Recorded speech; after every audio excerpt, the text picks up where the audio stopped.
ทุกคนร้อง Happy Birthday หน่อยเร็ว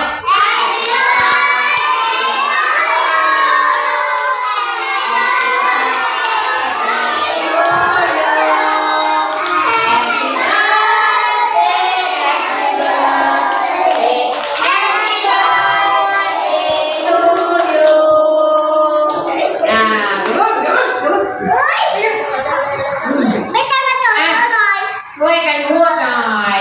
สุขสันต์วันเกิดหนูนา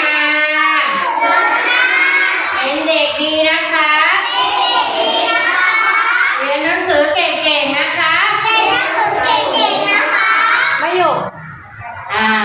เป็นเด็กดีของพ่อแม่เป็นที่รักของเพื่อนๆสุขสันต์วันเกิ